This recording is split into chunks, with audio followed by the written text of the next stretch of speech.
Situasi keluarga Jule alias Juliana Prastini tengah menjadi sorotan setelah kabar kondisi sang ibunda mencuat ke publik. Diana Lim diketahui harus menjalani perawatan intensif di rumah sakit. Sebuah informasi yang terungkap dari unggahan media sosial pribadinya.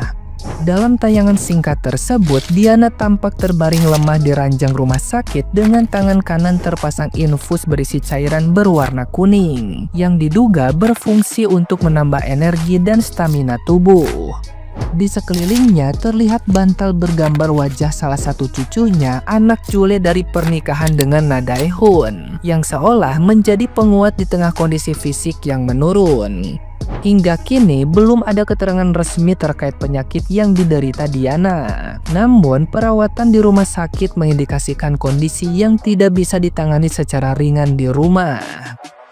Menariknya, kabar Diana Lim dirawat beriringan dengan mencuatnya isu dugaan perselingkuhan Jule dengan Yuka yang sebelumnya diungkap oleh ayah Balkis. Keterkaitan antara tekanan emosional keluarga dan kondisi kesehatan sang ibunda masih belum dapat dipastikan kebenarannya.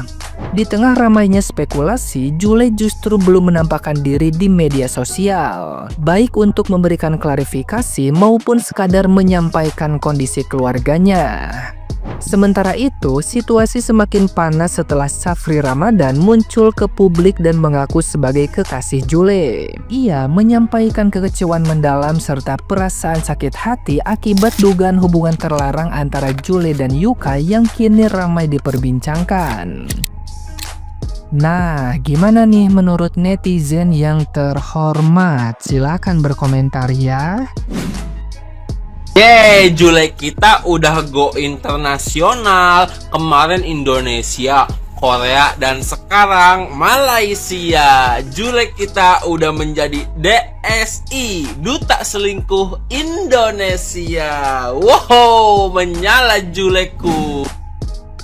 Mungkin ini awalnya ya, Yuka liatin Jule, Jule liatin Yuka. Dan akhirnya dari pandangan ini terjadilah perselingkuhan. Makanya Rasulullah SAW bersabda, "An-nadru sahmun masmumun sihamil iblis." Bahwa pandangan itu bagaikan panah yang diracuni oleh racun iblis. Jadi jangan sampai banyak berpandangan ya.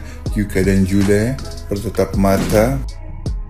Jule lagi, Jule lagi. Jule mau pegang tangan sama siapapun, terserah dia. Dia mau berpelukan sama siapapun, terserah dia. Jangan kalian yang heboh, jangan kalian hujat dia ya. Dia nggak ada salahnya. Lagian pun, dia udah bercerai sama Dae-hoon ya. Bukan urusan kalian itu. Dia kan pengen juga, pengen go internasional, pengen ngerasain laki-laki di setiap negara. Ya, paham kalian? Coba kalian lagi pengen, gimana kalau nggak kesampean? Hah? Nggak salah dia kan? Dia kan udah sendiri.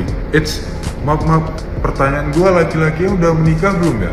Maaf, gua nggak ikut-ikutan. Maaf ya. Nah, ini maksudnya gimana ya? Saya bingung sumpah. Jule pacaran sama Safri, terus Safri diselingkuhin sama Jule, selingkuh dengan Yuka. Dan setelah itu, Jule kembali lagi bersama Safri. Gitu, atau gimana? Itu foto terbarunya tadi, Jule jalan dan satu apartemen sama Safri. Itu sebelum sama Yuka, atau setelah sama Yuka? Atau memang Safri diselingkuhin? Atau gimana gitu? Sebenarnya gue udah muak ya bahas-bahas dia, tapi lewat mulu di berandak. Julo pendoe, nggak stop dulu terada ada yang ngapain bikin-bikin diri tuh. Kita sutar poha, sutar mampu, li ngapain skill binatang tuh. Skill bagatal, nggak stop bikin diri sudah. Fokus saja sama Sapri, main lo redu penjir. Dan buat lo Yuka, lu benar-benar kampret. Lu udah punya calon pasangan yang cantik, masih aja lo selingkuhin. Selingkuh sama Saki yang warna rambutnya makin menyala. Lu pikir netizen bakal percaya klarifikasi lu? Harusnya lu belajar dari kasus sebelumnya Jule dan Safri dihujat netizen habis-habisan. Lu malah ikut nyemplung. Halo Jule sama Safri, lagi di apartemen mana nih? Yang ini Yuka sama Jule. Jule officially jadi cewek tersibuk 2025 di saat orang-orang rame-rame ngumpulin side job, dia ngumpulin cowok petinju kayak Pokemon. Ini juga si Yuka kampret juga sosokan klarifikasi segala macam, dikira netizen bodoh.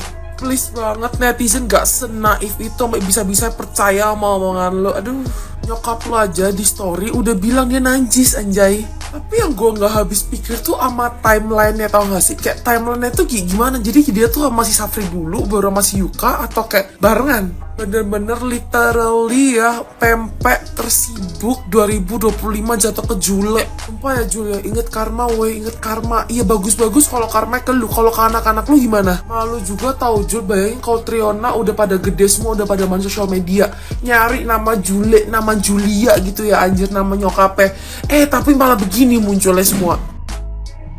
Gue baru menyadari sesuatu. Apa tuh kak sesuatunya? Dari kemarin kan waktu pasti Jule nih selingkuh sama si Sapri pertama kali, semua orang heboh. Nggak semua orang sih, banyak banget yang komen ke gue kalau gue mirip Jule, ya kan? Katanya begitu Jule buka kerudung mirip gue mukanya nih. Gue defensif, gue tidak terima. Kenapa? Karena gue tidak merasa mirip sama beliau gitu ya. Tapi kemarin gue ngeliat storynya Ayah. Lo tau storynya Ayah yang mana yang ini nih? Nih yang ini gue berasa lagi pakai baju gue yang warna biru putih gitu, terus lagi pacaran sama mantan gue di mobil begitu saya. Gue yang tadinya sangat amat menolak dibilang gue mirip sama Juleha, tiba-tiba gue merasa kayak, lah iya kayak gue dari belakang. Gue kaget banget pas gue ngeliat story ini kayak, Ayah lo kok punya foto gue sama pacar gue apa mantan gue begitu kan? Pas gue liat lagi, bukan. Siapa ini?